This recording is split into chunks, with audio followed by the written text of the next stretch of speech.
बोललं जात आहे की ते तुमच्यावर टीका करतील तुम्ही कसं बघाल एक भावनिक नातं होतं इतके दिवस 15 वर्ष निश्चितपणे ते नातं भावनिक होतं आहे, त्याच्याबद्दल कुणाचंही दुमत नाही. मी तुम्हाला याच्या बाबतीत एवढंच सांगतो की माझ्या धाराशिव लोकसभा मतदारसंघातले जे शिवसैनिक आहेत त्यांची माझ्याबद्दलची नाराजी मला 100% मान्य आहे. पण त्यांना मला एवढंच त्या ठिकाणी विश्वास द्यायचा आहे आणि सांगायचं आहे आणि तेही जाणून आहेत की माझ्या वैयक्तिक स्वार्थासाठी मला काहीतरी मिळावं म्हणून मी हा निर्णय घेतलेला नाही.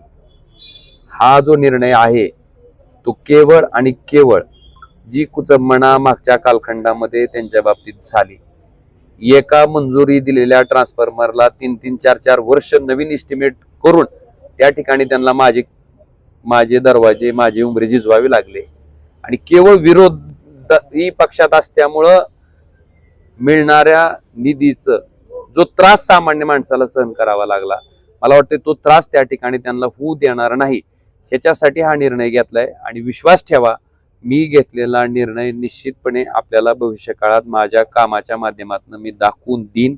आज एक उदाहरणच तुम्हाला सांगतो की त्या ठिकाणी सांगितलं गेलं की ओमराजेला 18 कोटी रुपयाचा भरघोस निधी एकनाथ शिंदे साहेबांनी नगरविकास विभागातून दिलाय. हा कुठला निधी होता? ज्या निधीला आठवडी बाजाराच्या 2022 मध्ये स्थगिती दिली गेली होती आणि हायकोर्टाचे उंबरठे झिजवल्याच्या नंतर सुद्धा तो निधी आम्हाला त्या ठिकाणी धाराशिव शहराच्या विकासासाठी मिळू शकला नाही. तोच निधी आज या सत्तेचा वापर करून जर आठवडी बाजारासाठी 8 कोटी रुपये असेल, छत्रपती संभाजी उद्यानासाठी त्या ठिकाणी निधी असेल, मासाहेब जिजाऊ उद्यानासाठी निधी असेल, हिंदू हृदय सम्राट शिवसेना प्रमुख बाळासाहेब ठाकरे उद्यानासाठी निधी असेल, तर आपल्या शहरातल्या लोकांना आज फिरायला जाण्यासाठी एकही ठिकाण नाही. ते ठिकाण त्याच्या माध्यमातून तयार होणार आहे. आठवडी बाजारातली जी दुरावस्था होती, आठवडी बाजारातला जो गलिच्छपणा होता, तो सगळा त्या ठिकाणी नीट होणार आहे. मग ही कुचंबणा जी सर्वसामान्य माणसाची होते ती दूर करण्यासाठी जर हा निर्णय घेतला असेल तर त्याच्यासाठी यावं लागणार विष, टीकेचं, त्या ठिकाणी सोशल मीडियावरच्या कमेंटचं मी ते सहन करायला तयार आहे. पण लोकांना एवढंच सांगायचंय की मी कुठल्या माझ्या वैयक्तिक स्वार्थासाठी जात नाही. मी केवळ आणि केवळ धाराशिव लोकसभा मतदारसंघातला जो मागासलेपणाचा शिक्का आहे, जो की पुसून टाकणं ही माझी प्राथमिकता आहे. त्याच्यासाठी हा निर्णय मी घेतलेला आहे. आणि आपल्याला मी वारंवार सांगतो की मंत्रिपद घेण्यापेक्षा त्याच्यासाठी आवश्यक असणारी जी कामं आहेत त्याला माझं प्राधान्य असेल. मग उद्योग धंद्याच्या बाबतीत असेल, इथं नवीन उद्योग यावेत त्याच्या बाबतीतला असेल, आपल्या माहितीसाठी त्या तेरणा आणि मांजरा नदीवरची बॅरेजेस आम्ही त्या ठिकाणी तयार केले होते, ते बॅरेजेस करणं असेल, आपल्या माहितीसाठी कृष्णा मराठवाडा सिंचन प्रकल्पाचा त्या ठिकाणी समावेश राष्ट्रीय प्रकल्प म्हणून केंद्र सरकारकडनं त्या ठिकाणी मदत मिळणे असेल.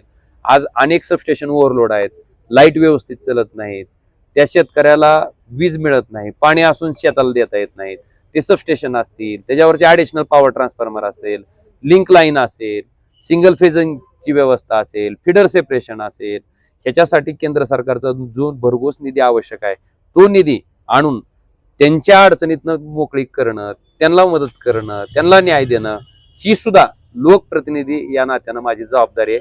आणि त्याच्यासाठी काही काळ या सगळ्या गोष्टीच्या टीकेचा सामना करावा लागला, नाराजीचा सामना करावा लागला, तर त्याच्यासाठी मी तयार आहे. पण त्यांना एवढाच विश्वास देतो की माझं आचरण इथल्या लोकांनी अनेक वर्ष बघितलेलं आहे आणि ते मला चांगल्या पद्धतीनं जाणतात. माझ्या पुढच्या कामकाजातनं मला वाटतं ह्याला सुद्धा उत्तर मिळेल. मंत्रिपद मिळेल. आता सांगितलं की तुम्हाला माझी प्राथमिकता काय आहे? कृष्णा मराठवाडा सिंचन प्रकल्पाला राष्ट्रीय प्रकल्प म्हणून मान्यता घेणं, त्याला निधी आणणं माझी प्राथमिकता काय आहे? आपल्याकडं जे सबस्टेशन असतील, आपल्याकडं जे पॉवर ट्रान्सफॉर्मर असतील, जे आज ओव्हरलोड आहेत ते ट्रान्सफॉर्मर त्या ठिकाणी करणं, ते सबस्टेशन त्या ठिकाणी करणं, शेतकऱ्याला व्यवस्थितपणे वीज पुरवठा करण्यासाठी आवश्यक असणारा निधी उपलब्ध करून त्यांना ह्या अडचणीतून सुटका करून देणं असेल. त्याचबरोबर सिंचनाचे विषय आहेत, ही माझी प्राथमिकता आहे.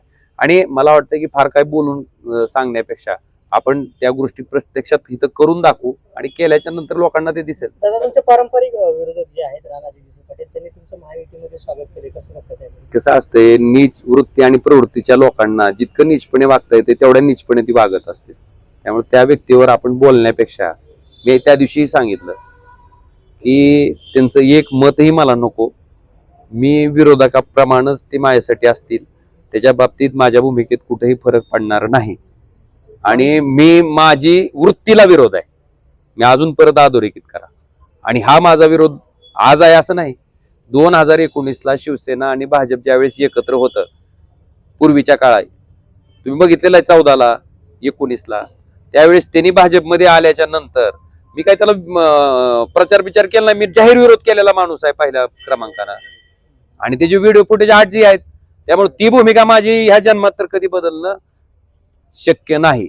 आणि त्या वृत्तीच्या लोकांना एवढंच मला सांगायचंय की केवळ सत्तेचा वापर करून ज्या पद्धतीनं सगळ्या गोष्टी चिरडून टाकायचा प्रकार ह्या ठिकाणी ह्या जिल्ह्यात चालला होता, तो मात्र मी निश्चितपणे हाणून पाडीन. आणि मला आपल्या माध्यमातून सांगायचंय की ज्या कार्यकर्त्यांनी भाजपचा झेंडा भाजपची सत्ता नसताना त्या ठिकाणी खांद्यावर घेतला होता, ज्या विविध पक्षातली सामान्य लोक आहेत जी की आज आडगळीला फेकली गेली आहेत, ती लोक माझ्यासाठी प्राथमिकता असणार आहे. आणि निश्चितपणे त्यांना माझा स्वभाव, माझं काम त्या लोकांना माहिती आहे, त्यामुळे त्या लोकांचा विश्वास माझ्यावर असणार आहे. आणि सामान्य माणसासाठी काम करण्यासाठी मी आलोय आणि ते करून दाखवून कामातनं मी ह्याला उत्तर देईन. ते दिसलणार आहे काय एक प्रश्न आहे दादा. तुमच्या प्रवेशानंतर जिल्ह्यातलं राजकारण बदललंय. आज उद्धव ठाकरेंच्या सभेच्या जाहिराती सत्ताधारी गटाच्या काही नेत्यांनी दिल्यात. ह्या राजकारणाकडे कसं बघतात? तीच मी म्हणतोय ना, वृत्ती किती नीच आहे त्याच द्योतक आहे ती. कारण आमच्या पक्षाच्या जाहिराती आजपर्यंत कधी आल्या होत्या का, कुणी दिलत्या का? मग मला जनतेला माझा प्रश्न आहे की आम्ही सगळे निष्ठावंत लोक निवडणूक लढत होतो, नगरपालिकेच्या, पंचायत समितीच्या, जिल्हा परिषदच्या. आमचे कार्यकर्ते बिचारे राब तुमच्यासाठी राबत होते, मी राबत होतो, आमचे आमदार राबत होते. मग त्यावेळेस आमची एकही पंचायत समिती निवडून यायची आमची लायकी नव्हती का? एकही नगरपालिका निवडून यायची आमची लायकी नव्हती का? नव्हती. मला सांगा ना.